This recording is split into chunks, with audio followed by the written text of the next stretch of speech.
नमस्कार दोस्तों, crescent education classes में आप सभी का स्वागत है। Very good evening to all of you. हमारे द्वारा जिला दर्शन के नाम से विशेष सीरीज चलाई गई है जिसमें हम आपको उत्तराखंड के सभी जिलों के सभी एस्पेक्ट्स के बारे में नॉलेज दे रहे हैं। इससे पहले हमने 3 पार्ट्स ऑलरेडी अपलोड कर दिए हैं, हरिद्वार, देहरादून और उत्तरकाशी के नाम से। अगर आपने वो वीडियोस नहीं देखी है तो आप उसको ज़रूर देखें, आपको काफ़ी हेल्प मिलेगी उत्तराखंड के आगामी सभी एग्ज़ाम में। आज हम दोस्तों चमोली के बारे में डिस्कस करेंगे, इसके सभी एस्पेक्ट्स को जानेंगे। हिस्टोरिकल, ज्योग्राफिकल, इकोनॉमिकल और पॉलिटिकल एस्पेक्ट्स के बारे में आज डिस्कस करेंगे। उत्तराखंड पीसीएस का एग्जाम हो, चाहे आरओ एआरओ की परीक्षा या फिर आगामी उत्तराखंड पुलिस भर्ती एसआई, सभी परीक्षा के लिए ये वीडियो इंपॉर्टेंट है। तो वीडियो को जरूर पूरा देखें, पसंद आए तो जरूर शेयर करें। तो चलिए शुरू करते हैं। दोस्तों आज हम जानेंगे चमोली जिले के बारे में। इसकी स्थापना हुई थी फरवरी 1960 में। गढ़वाल जनपद से इसको अलग करके चमोली नामक नया जनपद बनाया गया था। जिला मुख्यालय इसका गोपेश्वर में है।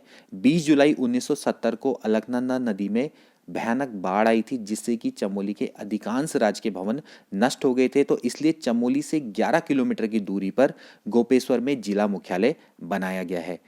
क्षेत्रफल की बात करें तो 8030 वर्ग किलोमीटर का क्षेत्रफल है। उत्तराखंड का सबसे बड़ा क्षेत्रफल के आधार पर जिला है। दूसरे नंबर पर उत्तरकाशी है। यहाँ पर विधानसभा क्षेत्र 3 है, बद्रीनाथ, कर्णप्रयाग और थराली। थराली अनुसूचित जाति के लिए आरक्षित है। इसके बाद यहाँ पर तहसील 12 हैं, चमोली, जोशीमठ, कर्णप्रयाग, थराली, पोखरी, गैरसेन, घाट, जिलासू, आदिबद्री, नंदप्रयाग, नारायणबगड़ और देवाल। तो राज्य की कुल 110 तहसील में से 12 तहसील अभी चमोली में अवस्थित हैं। ब्लॉक यहाँ पर 8 हैं। टोटल राज्य में 95 हैं। जोशीमठ, दसौली, घाट, कर्णप्रयाग, नारायणबगड़, थराली, देवाल और गैरसेन, ये यहाँ के ब्लॉक हैं 8।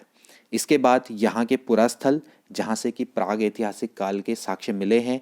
सबसे इंपॉर्टेंट है ग्वारख्या गुफा, किमनी गांव, मलारी गांव। और मलारी गांव से 5.2 किलो का सोने का मुखौटा मिला था।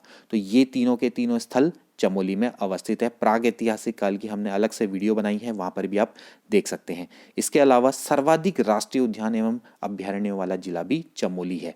इसके बाद अब बात करते हैं यहाँ के गोपेश्वर जिला मुख्यालय की। देखिए, जो गोपेश्वर की स्थापना है वो विदिशा के नागवंशी राजा गणपति नाथ के द्वारा की गई थी 4वीं सदी में। देखिए, ये यहाँ का मध्य हिमाद्री शैली का एक विशाल मंदिर है।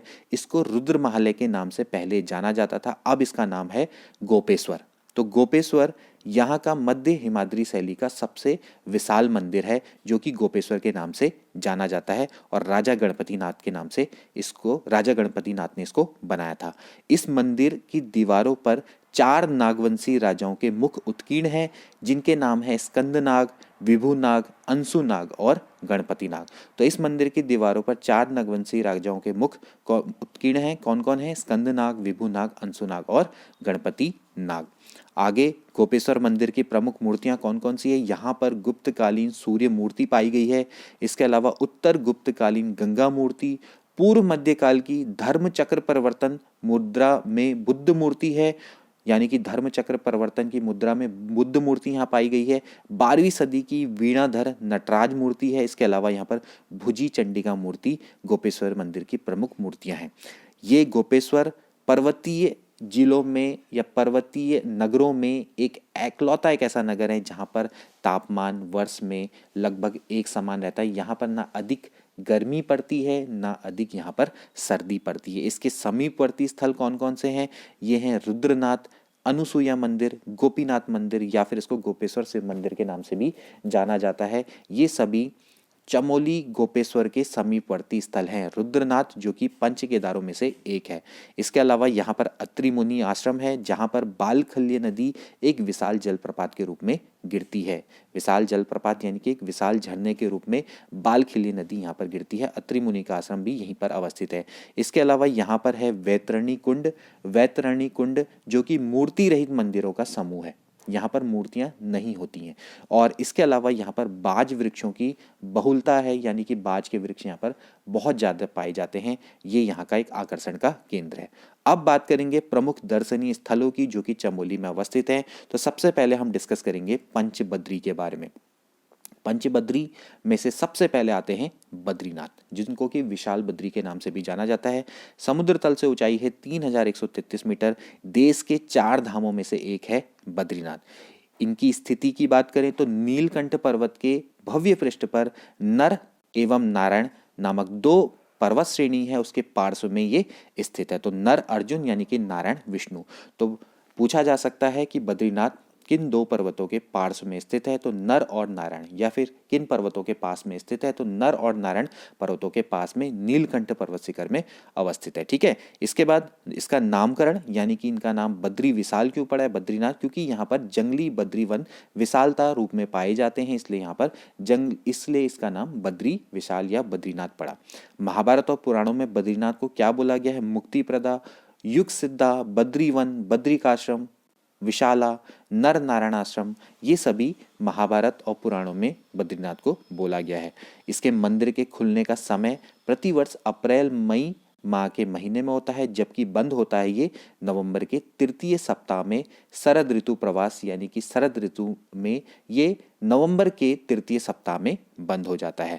बद्रीनाथ धाम के पुजारी कौन होते हैं? तो ये दक्षिण भारत में मालाबार क्षेत्र में आदि शंकराचार्य के वंशज ही बद्रीनाथ धाम के पुजारी होते हैं, जिनको कि रावल के नाम से जाना जाता है। बद्रीनाथ मंदिर को 3 भागों में बांटा गया है, सिंह द्वार, मंडल और गर्भगृह। तो बद्रीनाथ मंदिर के 3 भाग हैं, सिंह द्वार, मंडल और गर्भगृह। बद्रीनाथ मंदिर अलकनंदा नदी के तट पर अवस्थित है। यहाँ की जो मुख्य मूर्ति है वो है भगवान विष्णु की चिंतन मुद्रा वाली काले रंग की खंडित मूर्ति। इसके खंडित होने का कारण क्या है कि ये नारद कुंड में काफी समय तक पड़ी रही थी। फिर इसके बाद शंकराचार्य ने ही इसको नारद कुंड से निकालकर स्थापित किया था। ठीक है। बद्रीनाथ मंदिर का जो निर्माण है, यानी कि इसकी शुरुआत है, वो अजयपाल के शासनकाल में हुई थी। अजयपाल जो कि गढ़वाल वंश के, परमार वंश के राजा थे, तो अजयपाल ने ही निर्माण करवाया था बद्रीनाथ का। लेकिन इसको पूरी तरह से भव्य मंदिर का जो श्रेय है बनाने का, वो कत्यूरी राजवंश को जाता है। ये एक शंकुधारी शैली का मंदिर है जिसकी ऊंचाई 15 मीटर है। इसके बाद यहाँ का जो समीपस्थ कुंड है वो है तप्त जल कुंड, जो कि स्नान हेतु प्रसिद्ध है। यहाँ पर स्नान किया जा सकता है। अब बद्रीनाथ के पास दोस्तों क्या क्या है ये भी जान लेते हैं। यहाँ पर पंच कुंड है, तप्त कुंड, नारद कुंड, सत्यपथ कुंड, त्रिकोण कुंड और मानुषी कुंड यहाँ पर अवस्थित है। पंच शिलाएं भी यहाँ पर अवस्थित हैं, गरुड़ शिला, नारद शिला, मार्कंडे शिला, नृसिंह शिला और वाराह शिला यहाँ पर अवस्थित हैं। इसके अलावा यहाँ पर पंचधाराएं हैं, कुर्म धारा, प्रहलाद धारा, इंदु धारा, उर्वशी धारा और भृगु धारा, यानी कि पंचधाराएं भी यहीं पर अवस्थित है। अब यहाँ पर बात करते हैं प्रमुख गुफाओं की। तो यहाँ पर जो प्रमुख गुफाएं हैं जो कि बिल्कुल बद्रीनाथ के समीप है, वो है स्कंद गुफा, गरुड़शिला गुफा, राम गुफा। ये बद्रीनाथ के बिल्कुल समीपस्थ में अवस्थित है। बद्रीनाथ से कुछ दूरी पर अवस्थित है माणा गांव। तो वहां पर जो प्रमुख गुफाएं हैं वो है मुचकुंद गुफा, गणेश गुफा और व्यास गुफा। तो ये माणा के समीप अवस्थित है, ये बिल्कुल बद्रीनाथ के समीप अवस्थित है। ये सभी चमोली जिले में अवस्थित है। बद्रीनाथ से थोड़ी दूरी पर ब्रह्म कपाली अवस्थित है, जहां पर पितरों को पिंड अर्पित किया जाता है। तो ब्रह्म कपाली कहां पर अवस्थित है? बद्रीनाथ में, चमोली में अवस्थित है। अब बात करते हैं द्वितीय बद्री की, जिसको कि आदि बद्री के नाम से जाना जाता है। ये 16 छोटे छोटे मंदिरों का समूह है। ये कर्णप्रयाग में अवस्थित है, यानी कि कर्णप्रयाग के समीप में अवस्थित है। वैसे यहाँ से 21 किलोमीटर की दूरी में अवस्थित है, लेकिन कर्णप्रयाग, ठीक है। ये समतल छत वाले मंदिरों का समूह है। जैसे कि जो मंदिर है, मंदिर की जो छत होती है वो त्रिकोण इस टाइप से होती है, मतलब कि शंकुधारी होती है, लेकिन यहाँ पर ज़्यादातर समतल छत वाले मंदिर है। तो 7 यहाँ पर समतल छत वाले मंदिरों का समूह है। इनकी स्थापना गुप्तकालीन मानी गई है और छोटे छोटे चबूतरों पर स्थापित समस्त मंदिरों की ऊंचाई है 2 से 6 मीटर की ऊंचाई के ये मंदिर है। मुख्य मंदिर में भगवान विष्णु की प्रतिमा है, जिसकी ऊंचाई 1 मीटर है और ये काले पत्थर से निर्मित है। इसके बाद बात करते हैं भविष्य बद्री की, जो कि तृतीय बद्री है। ये मंदिर भी दोस्तों जोशी मठ के पास सुबेन नामक स्थान पर अवस्थित है। तो ये मंदिर कहाँ पर है? जोशी मठ के पास सुबेन नामक स्थान पर, ठीक है। भगवान विष्णु की आधे आकृति की पूजा यहाँ पर की जाती है। इसके बारे में एक इंटरेस्टिंग फैक्ट है दोस्तों, भविष्य, जैसे कि आप देख रहे हैं भविष्य बद्री, तो ये माना जाता है कि जब घोर कलयुग आ जाएगा तो ये जो आधी आकृति की पूजा है, ये आधी आकृति ना रहकर पूरी हो जाएगी और ये ही विशाल बद्री के रूप में पूज्य होंगे आगे जाके। ठीक है, तो विशाल बद्री का रूप भविष्य बद्री ले लेंगे। आगे बढ़ते हैं। वृद्ध बद्री जो कि चौथे नंबर का बद्री है, ये समुद्र तल से 1380 मीटर की ऊंचाई पर है। जोशीमठ के पास अनीमठ नामक स्थान पर ये अवस्थित है। तो ये भी कहाँ पर अवस्थित है? जोशीमठ में अवस्थित है। यहाँ पर आदि गुरु शंकराचार्य द्वारा बद्रीनाथ की प्रतिमा सर्वप्रथम स्थापित करी गई थी। तो इसीलिए इसको वृद्ध बद्री या पहली बद्री बोला जाता है। ठीक है, आगे बढ़ते हैं। जो कि 5वें नंबर का बद्री है, उसका नाम है योग ध्यान बद्री। तो ये भी जोशीमठ से दूरी पर अवस्थित है पांडुकेश्वर। जोशीमठ से 20 किलोमीटर की दूरी पर अवस्थित है पांडुकेश्वर, यहाँ पर यह अवस्थित है। यहाँ पर पांडव शिला भी अवस्थित है।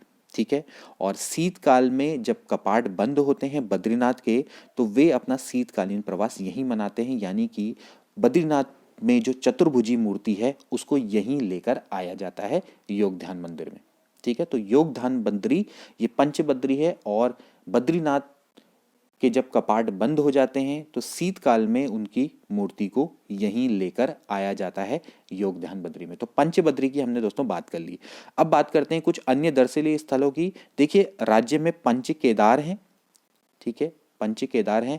पंच केदार में से जो 2 केदार हैं वो चमोली में अवस्थित हैं, शेष 3 रुद्रप्रयाग जिले में अवस्थित हैं। ठीक है, तो हम बात करेंगे जो पंच केदार में से 2 केदार जो कि यहाँ पर अवस्थित हैं, उसमें सबसे पहला आता है रुद्रनाथ। रुद्रनाथ दोस्तों यहाँ पर भगवान शिव के रौद्र मुख की पूजा की जाती है, यानी कि उनके मुख की पूजा की जाती है, इसलिए इसका नाम है रुद्रनाथ। ठीक है, इसकी ऊंचाई 2286 मीटर है। इसके पास में जो नदी बहती है उसका नाम है वैतरणी। तो वैतरणी नदी के ये पास अवस्थित है। ठीक है, और ये चतुर्थ केदार के रूप में पितृ तीर्थ के रूप में प्रसिद्ध है। पितृ तीर्थ के रूप में बहुत ज़्यादा ये प्रसिद्ध है। ठीक है, और ये गोपेश्वर के पास में अवस्थित है। इसके अलावा दोस्तों ये ब्रह्म कमल के लिए भी बहुत ज़्यादा प्रसिद्ध है। ठीक, और शीतकाल जब आता है तो इनकी पूजा गोपेश्वर के मंदिर में होती है। ठीक है, तो रुद्रनाथ की शीतकालीन पूजा गोपेश्वर मंदिर में होती है। ठीक है, और पंचम केदार के रूप में अब अगला है वो है कल्पेश्वर। ठीक है, तो रुद्रनाथ और कल्पेश्वर ये कहाँ पर हैं दोस्तों? चमोली में अवस्थित है। और बाकी जो अन्य 3 केदार हैं जो कि हैं तुंगनाथ और केदारनाथ और मदमहेश्वर। ठीक है, तुंगनाथ, मदमहेश्वर और केदारनाथ ये रुद्रप्रयाग में अवस्थित हैं। ठीक है, तो रुद्रनाथ और कल्पेश्वर ये कहाँ पर है दोस्तों? ये हैं चमोली जिले में अवस्थित। ठीक है, तो तुंगनाथ, मदमहेश्वर और केदारनाथ ये रुद्रप्रयाग में अवस्थित है। ठीक, तो यहाँ पर जो कल्पेश्वर है, कल्पेश्वर में दोस्तों भगवान शिव के जटाओं की पूजा की जाती है। तो भगवान शिव के जटा की यहाँ पर पूजा की जाती है, जटा मौलेश्वर भी बोलते हैं। तो पंचम केदार के रूप में भगवान शिव के जटा मौलेश्वर की पूजा की जाती है, जटा की पूजा की जाती है। आगे बढ़ते हैं। अगला जो कि महत्वपूर्ण है पंचप्रयाग। देखिए, पंचप्रयाग में से 3 प्रयाग चमोली जिले में अवस्थित है। ठीक है, पंचप्रयाग में से 3 प्रयाग चमोली जिले में अवस्थित हैं। ये 3 प्रयाग कौन कौन से हैं? वो हैं विष्णुप्रयाग, नंदप्रयाग और कर्णप्रयाग। तो विष्णुप्रयाग, नंदप्रयाग, कर्णप्रयाग ये 3 प्रयाग चमोली जिले में अवस्थित हैं, जबकि बाकी के जो 2 प्रयाग हैं, एक है रुद्रप्रयाग जो कि रुद्रप्रयाग में है। ठीक है, और एक है देवप्रयाग जो कि टिहरी जिले में अवस्थित है। तो पंचप्रयाग में से सबसे पहले बात करते हैं विष्णुप्रयाग। तो विष्णुप्रयाग अलकनंदा और पश्चिमी धौलीगंगा के नदी के संगम पर अवस्थित है। ठीक है, संगम के दोनों ओर जय और विजय पर्वत है, यानी कि जहां पर संगम होता है तो वो जय और विजय पर्वत है, इनके दोनों ओर अवस्थित है। इसकी समुद्र तल से ऊंचाई है 1772 मीटर। ये नारद मुनि की तपस्थली भी रही है। माना जाता है कि यहीं पर नारद मुनि ने भगवान विष्णु की पूजा की थी और यहीं पर ही विष्णु कुंड के निकट में विष्णु का मंदिर है। ठीक है, तो ये है विष्णु प्रयाग। ठीक है, विष्णु प्रयाग अगर देखा जाए तो ये जोशीमठ से थोड़ा सा आगे है। ठीक है, अब बात करते हैं अगला प्रयाग जो कि फिर से चमोली में अवस्थित है। ये है नंदप्रयाग। नंदप्रयाग दोस्तों अलकनंदा और नंदाग्नि के संगम स्थल पर अवस्थित है। ठीक है, और संगम के जो राजा थे ना, ठीक है, जो यहाँ पर जो यहाँ पर राजा नंद थे, इनके नाम पर इसका माना जाता है कि ये नाम है नंदप्रयाग। तो अलकनंदा और नंदाग्नि के संगम पर कौन अवस्थित है? नंदप्रयाग है, और इसके संगम पर विष्णु गोपाल का मंदिर भी अवस्थित है। कहा जाता है कि जो नंदाग्नि नदी है, इसका जल देवताओं को नहीं चढ़ाया जाता है। इस पर प्रश्न भी पूछा जा चुका है एक बार, तो कौन सी नदी है जिसका जल देवताओं को नहीं चढ़ाया जाता? तो इसका राइट आंसर है नंदाग्नि। ठीक है, चलिए आगे बढ़ते हैं। अगला प्रयाग, तीसरा प्रयाग जो कि चमोली में ही अवस्थित है, वो है कर्णप्रयाग। तो कर्णप्रयाग अलकनंदा और पिंडर नदियों के संगम पर अवस्थित है, और ये ऋषिकेश बद्रीनाथ मार्ग पर अवस्थित है। ठीक है, और ये कर्ण की तपस्थली मानी जाती है। ठीक है, कर्ण के बारे में आप जानते होंगे, तो कर्ण की तपस्थली रही है। ठीक है, इसी स्थान पर माना जाता है कि जो भगवान सूर्य थे, उन्होंने कर्ण को कवच, कुंडल और तुणीर दिए थे। ठीक है, इसके अलावा यहाँ पर जो प्रमुख मंदिर हैं उनके बारे में बात करते हैं। उमा देवी मंदिर, कालेश्वर का काल भैरव मंदिर, जलेश्वर मंदिर, चंडिका मंदिर, कर्ण मंदिर और नारायण मंदिर, ये सभी यहाँ पर अवस्थित है। अब कुछ और इम्पोर्टेंट जगह, वसुंधरा प्रपात। तो चमोली के जो अंतिम गांव है माणा में, ये अवस्थित है वसुंधरा प्रपात। ठीक है, तो ये माणा गांव से 5 किलोमीटर की दूरी पर पश्चिम में अवस्थित है, और जो प्रपात की ऊंचाई है वो है 145 मीटर। तो वसुंधरा प्रपात ये कहाँ पर अवस्थित है? ये चमोली में माणा गांव में अवस्थित है। इसके बाद दोस्तों गैरसेन, गैरसेन दोस्तों जो कि हमारा द्वितीय राजधानी बनाई गई है ग्रीष्मकालीन। ठीक है, तो ये जो चमोली जिले में ये अवस्थित है, और ये गैरसेन जो है वो गढ़वाल और कुमाऊं का ज्योमेट्रिकल सेंटर बिंदु है। ठीक है, यानी कि हमारा जो राज्य है उसका ज्योमेट्रिकल सेंटर आप इसको कह सकते हैं। ठीक है, तो यहाँ पर देखा जाए तो रमा शंकर कौशिक समिति थी, इनके द्वारा उत्तरांचल की राजधानी इसी को ही प्रस्तावित किया गया था, मतलब कि उत्तराखंड की राजधानी गैरसैंण को ही प्रस्तावित किया गया था। ठीक है, यहाँ पर राज्य का दूसरा विधानसभा भवन बनाया जा चुका है, जो कि कहाँ पर अवस्थित है दोस्तों? भराड़ीसैंण में। ठीक है, जो गैरसैंण के समीप अवस्थित है। ठीक है, तो गैरसैंण क्यों प्रसिद्ध है? देखिए, चाय के बागानों के लिए प्रसिद्ध है, यहाँ पर राज्य का दूसरा विधानसभा वो है, और इसके अलावा ये ग्रीष्मकालीन राजधानी है राज्य की। इसके बाद अगला है टिम्मरसैंण गुफा। टिम्मरसैंण गुफा दोस्तों ये भी पास में अवस्थित है चमोली जिले में, और ये नीति घाटी में अवस्थित है। ठीक है, यहाँ पर बिल्कुल अमरनाथ गुफा की तरह बर्फ का शिवलिंग है। जैसे अमरनाथ की गुफा है ना, तो वहां पर भी क्या है? बर्फ का शिवलिंग है। तो यहाँ पर भी अमरनाथ की तरह ही बर्फ का शिवलिंग है। तो टिम्मरसैंण गुफा। अब इसके बाद बात करते हैं ग्वालदम की। तो ग्वालदम भी दोस्तों ये बिल्कुल बागेश्वर की सीमा में अवस्थित है, और ये चमोली का बहुत ही कह सकते हैं सुंदर जगह है। ठीक है, और ये इसकी ऊंचाई है 1960 की ऊंचाई पर है, और एक टीले के रूप में बसा है। ठीक है, तो सेब और चाय उत्पादन के लिए प्रसिद्ध है ग्वालदम, और इससे 8 किलोमीटर की दूरी पर ही बधानगढ़ी अवस्थित है। ठीक है, इसके बाद ये अपनी पौराणिकता के लिए भी प्रसिद्ध है। ठीक है, तो यहाँ पर अपनी पौराणिकता के लिए जो प्रसिद्ध स्थल है वो है अथारी, जो कि ग्वालदम से ही पास है। तो अथारी कहाँ पर अवस्थित है दोस्तों? ये ग्वालदम चमोली में अवस्थित है। ठीक है, आगे बढ़ते हैं जोशीमठ। जोशीमठ जो कि संस्कृत के ज्योतिर्मठ के नाम से उत्पत्ति हुई है इसकी। ठीक है, जिसका अर्थ होता है शिव का ज्योतिर्लिंग का स्थल। ठीक है, तो जोशीमठ यानी कि ज्योतिर्मठ, जिसको कि शिव के ज्योतिर्लिंग का स्थल भी बोला जाता है। ठीक है, इसका जो प्राचीन नाम है, इसका प्राचीन नाम है दोस्तों योसी। तो योसी इसको बोला जाता था। ठीक है, और आदि गुरु शंकराचार्य ने यहीं पर ही तपस्या की थी, और इस मठ की उन्होंने स्थापना की थी। ठीक है, और यहाँ पर देखिए काफ़ी मान्यता है कि जो शरद ऋतु में जो भगवान बद्रीनाथ है, वो यहाँ पर आते हैं और अपना विश्राम करते हैं। ठीक है, तो भगवान विष्णु के नरसिंह अवतार के रूप में अवतार स्वरूप मंदिर की स्थापना की थी, वो भी किसने की थी? यहाँ पर आदि गुरु शंकराचार्य के द्वारा ही यहाँ पर की गई थी। ठीक है, मंदिर के सामने ही यहाँ पर दंडधारा और नरसिंह धारा है। इसके अलावा शंकराचार्य द्वारा पूर्णागिरि देवी पीठ की स्थापना की गई थी, वो भी जोशीमठ में ही की गई है। तो पूर्णागिरि देवी पीठ कहाँ पर अवस्थित है? ये है जोशीमठ में, ठीक है। और यहीं पर ही सामने पे वासुदेव मंदिर भी अवस्थित है। इसके बाद तपोवन। तपोवन भी दोस्तों जो कि चमोली में अवस्थित है, जोशीमठ से 15 किलोमीटर की दूरी पर अवस्थित है। ये अपने उष्ण यानी कि गर्म जल स्रोतों के लिए प्रसिद्ध है, जिनको कि ताता पानी के नाम से जाना जाता है। गर्म जल में माना जाता है कि रोगों को नाश करने की शक्ति है। इसके अलावा महत्वपूर्ण प्लेस हेमकुंड साहिब, जिसको कि स्वर्ण झील के नाम से जाना जाता है। सिख के तीर्थ स्थल के रूप में इसकी स्थापना 1930 में हुई थी। हिंदू के लिए ये दोस्तों लोकपाल तीर्थ या फिर दंड पुष्करणी तीर्थ के नाम से प्रसिद्ध है। यानी कि हिंदू अगर इसको पूजेंगे, हिंदू के लिए पूज्य है, तो ये लोकपाल तीर्थ के नाम से या फिर दंड पुष्करणी तीर्थ के नाम से प्रसिद्ध है, ठीक है। जबकि सिखों के लिए क्या है? ये हेमकुंड साहिब यानी कि प्रसिद्ध सिख स्थल है, ठीक है। मतलब कि ये उनके लिए कैलाश मानसरोवर के समान है, ठीक। इसके अलावा इसकी समुद्र तल से ऊंचाई है वो है 4529 मीटर, ठीक है। इसके अलावा जो गंधमादन आदि के साथ भव्य बर्फ की पहाड़ियों से ये झील घिरी हुई है, ठीक है।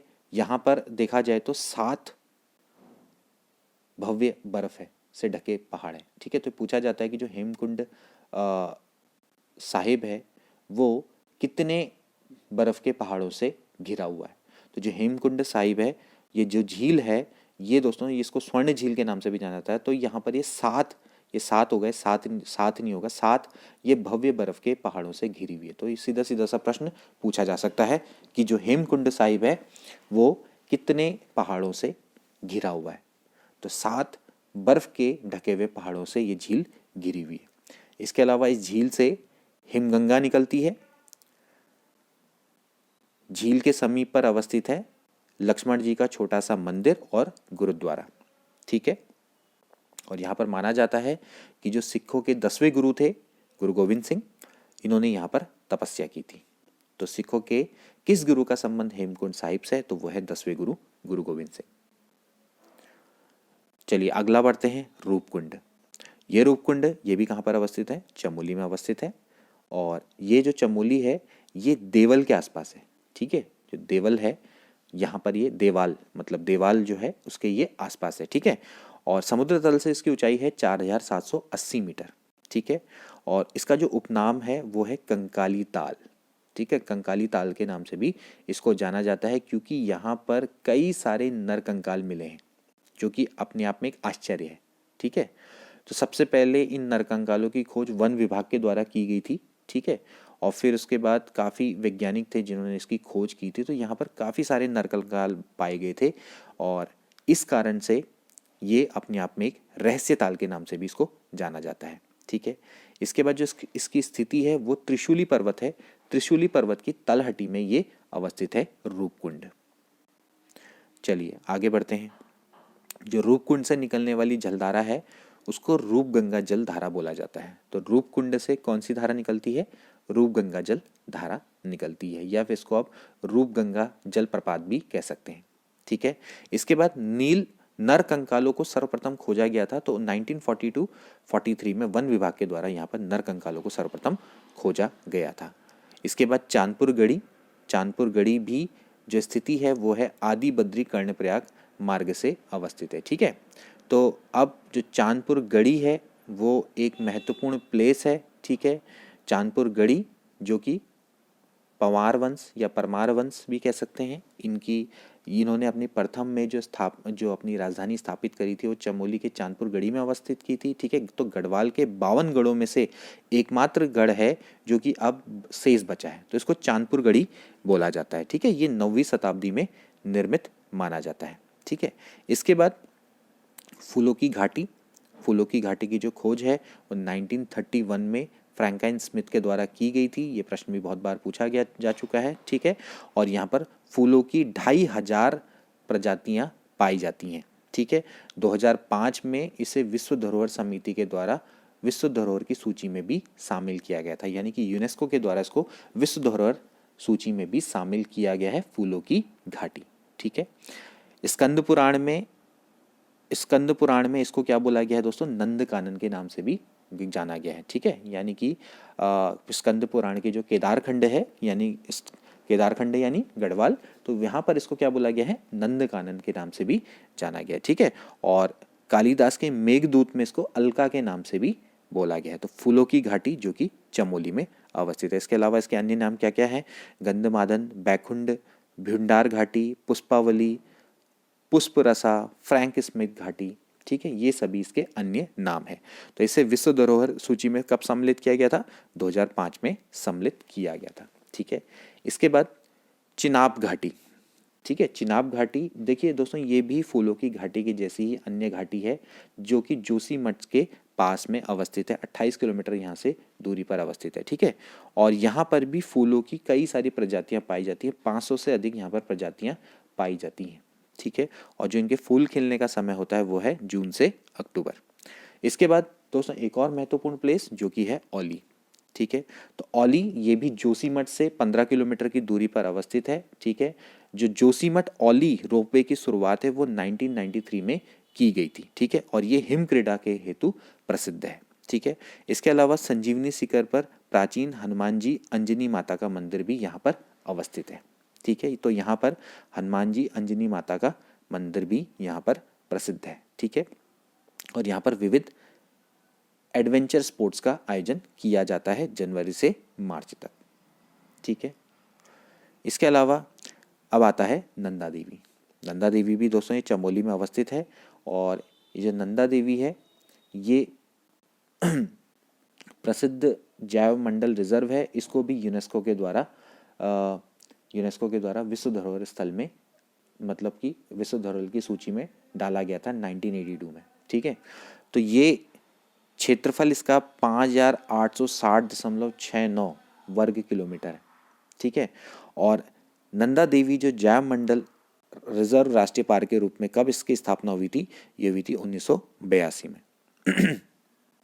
और विश्व विरासत स्थल के रूप में इसको पंजीकृत कब किया गया था, ये किया गया था 1988 में, मतलब संयुक्त राष्ट्र के द्वारा। ठीक है, तो संयुक्त राष्ट्र के द्वारा विश्व विरासत स्थल के रूप में इसको पंजीकृत कब किया गया था, 1988 में, और राष्ट्रीय पार्क के रूप में इसकी जो स्थापना थी वो 1982 में की गई थी। ठीक है, तो मैंने शायद 1982 बोल दिया, तो ये आप ध्यान रखना कि इसको विश्व धरोहर स्थल के रूप में कब पंजीकृत किया गया, मतलब कि सूची में कब शामिल किया गया, 1988 में, और इस पार्क की स्थापना हुई थी 1982 में। ठीक है, और ये कहाँ पर अवस्थित है, जोशीमठ मलारी मार्ग पर अवस्थित है। इसके अलावा नंदा देवी सेंचुरी के पश्चिम में क्या है दोस्तों, गोमुख है। ठीक है, गोमुख। ठीक, और गोमुख कहाँ पर अवस्थित है दोस्तों, जो कि उत्तरकाशी में अवस्थित है, जहाँ से भागीरथी नदी का उद्गम होता है। ठीक है, इसके अलावा यहाँ पे पूर्व में मिलम हिमनद अवस्थित है, जो कि पिथौरागढ़ में अवस्थित है।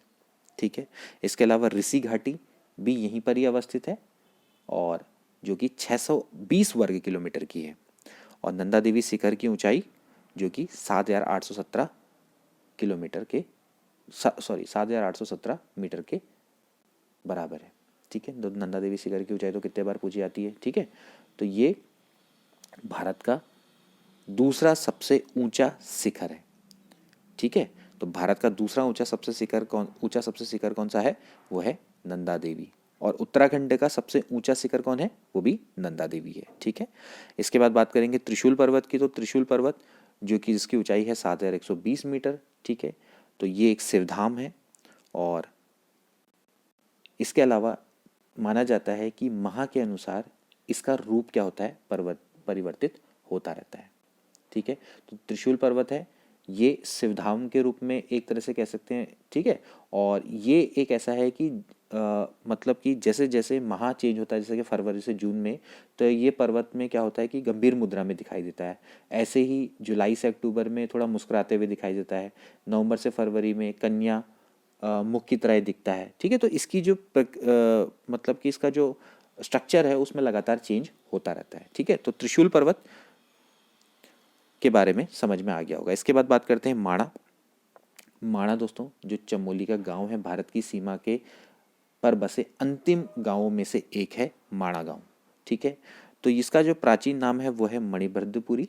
ठीक है, मणिभद्रपुरी के नाम से इसको जाना जाता था, और माणा पर्वत की जो ऊंचाई है वो है 227 मीटर। ठीक है, सीमा के अंतिम गांव में से एक है ये। ठीक है, और इसके अलावा देखिए इसका जो प्राचीन नाम है जिसको मैंने आपको बताया वो है मणिभद्रपुरी। ठीक है, और यहाँ पर केशव प्रयाग भी अवस्थित है दोस्तों, जहाँ पर अलकनंदा और सरस्वती नदी का संगम होता है। ठीक है, तो यहाँ पर केशव प्रयाग है जहाँ पर अलकनंदा एवं सरस्वती नदी का संगम होता है माड़ा गांव में। ठीक है, इसके अलावा दर्शनीय स्थल जो कि मैंने आपको बताया कि मुचकुंद गुफा, गणेश गुफा, व्यास गुफा, ये यहाँ पर अवस्थित है। इसके अलावा भीम पुल भी यहीं पर ही अवस्थित है। ठीक है, बद्रीनाथ जी की माता की मूर्ति भी यहीं पर ही अवस्थित है। घंटा कर्ण का मंदिर है जो कि सर्दियों में बंद हो जाता है, वो भी यहीं पर अवस्थित है। ठीक है, वामन द्वादशी को माणा में ही मेला लगता है। वसुंधरा प्रपात भी यहीं पर ही अवस्थित है। ठीक है, इसके अलावा मारछा जनजातियों का ग्रीष्मकालीन अधिवास भी माड़ा गांव ही है। और सरस्वती नदी पर जो बना पुल है वो है भीम पुल। इससे भी पहले प्रश्न पूछा जा चुका है। ठीक है, तो ये पाषाण शिला का पुल है, ठीक है, यानी पाषाण शिला पुल है। तो ये भीम पुल है जो कि सरस्वती नदी पर बना है। अपने आप में एक अनोखा ये पुल है।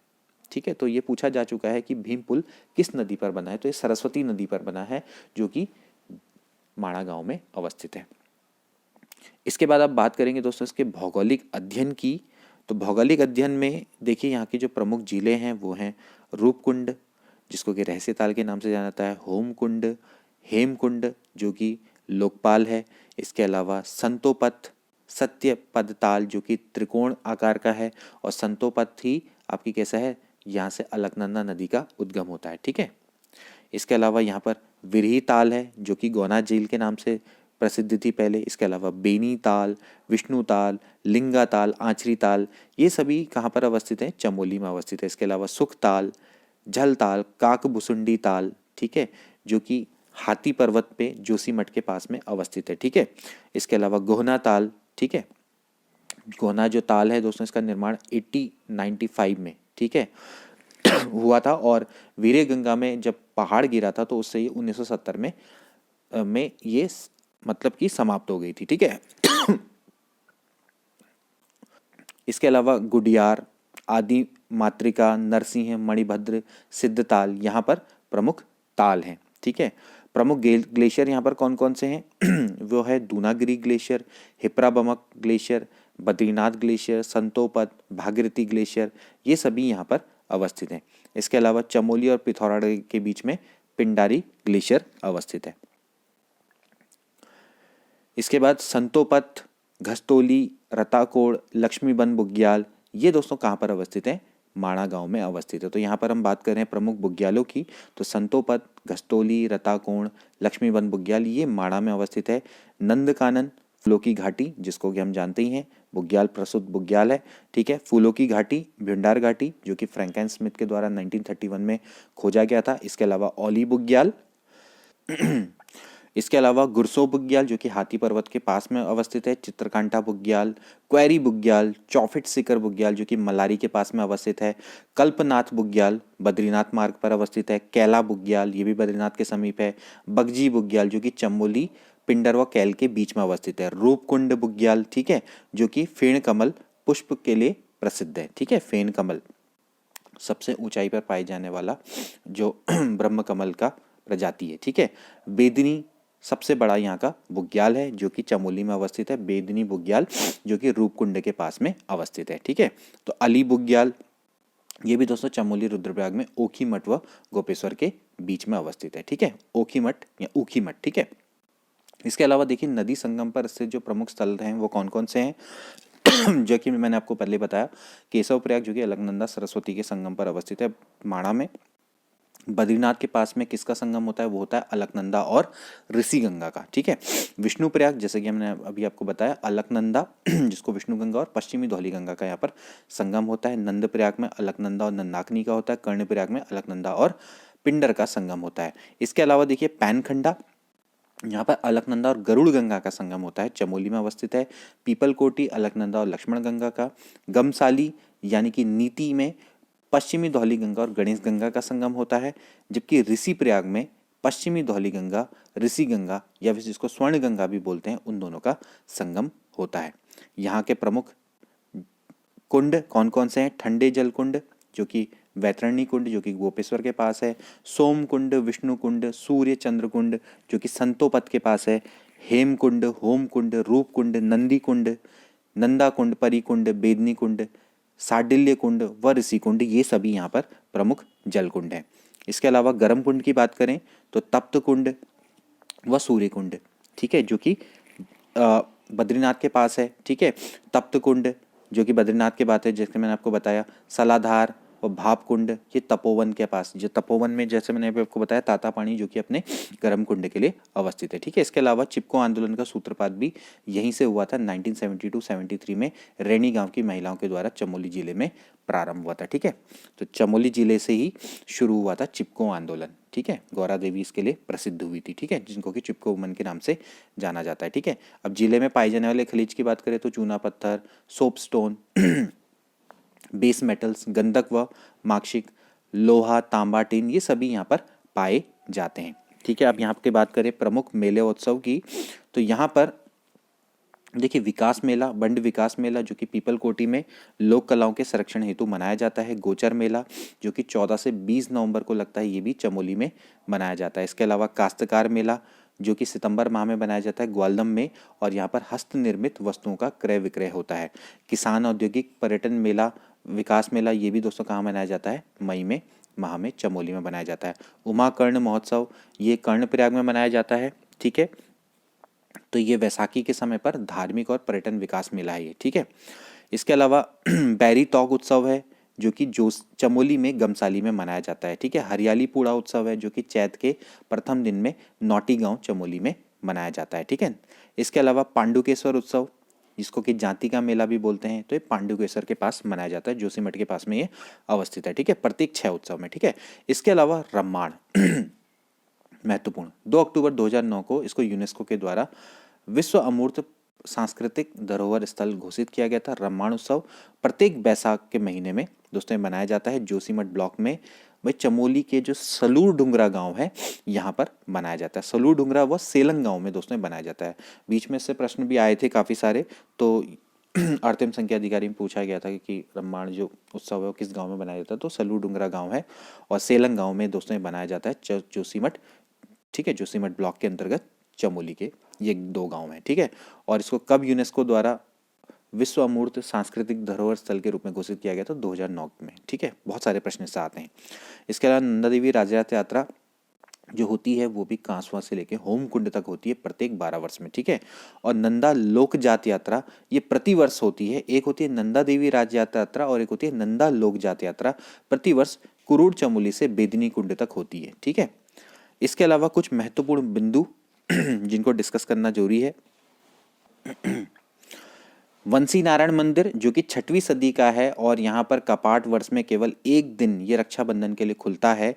तो ये कहाँ पर अवस्थित है, उर्गम घाटी चमोली में अवस्थित है। तो ये प्रश्न पूछा जा चुका है कि वंशी नारायण मंदिर कहाँ पर अवस्थित है, तो ये कहाँ पर है, उर्गम घाटी चमोली में अवस्थित है। इसके अलावा नंदा देवी मंदिर ये भी कहाँ पर है दोस्तों, कुरूड़ में चमोली में अवस्थित है। नंदा देवी मंदिर जिसको कि राजराजेश्वरी के नाम से भी जाना जाता है।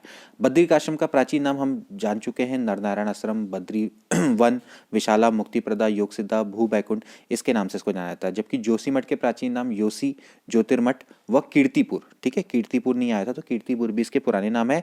गोस्थल यानी किसको बुलाया जाता है कि गोपेश्वर को, जो कि चमोली जिले का मुख्यालय है। तो दोस्तों आज के लिए इतना ही। चमोली जिले में तो वैसे काफ़ी सारी चीज़ें थी, लेकिन मैंने कोशिश करी है कि जो मुख्य मुख्य चीज़ें हैं उनको ही इंक्लूड किया जाए। इसके अलावा हम अन्य वीडियोज़ भी लेकर आते रहेंगे आपके लिए, जिसमें आपको चमोली के बारे में और भी कई सारे इंटरेस्टिंग फैक्ट्स जानने को मिलेंगे। तो आज की वीडियो में इतना ही। आई होप कि वीडियो आपको अच्छी लगी होगी, और अगर अच्छी लगी है तो उसको ज़रूर शेयर करें, और चैनल पर नए हैं तो सब्सक्राइब करना ना भूलें। इस वीडियो का PDF मैं आपको अपने टेलीग्राम चैनल पर प्रोवाइड करवा दूंगा। तो मिलते हैं अगली वीडियो में। Till then take care and good bye.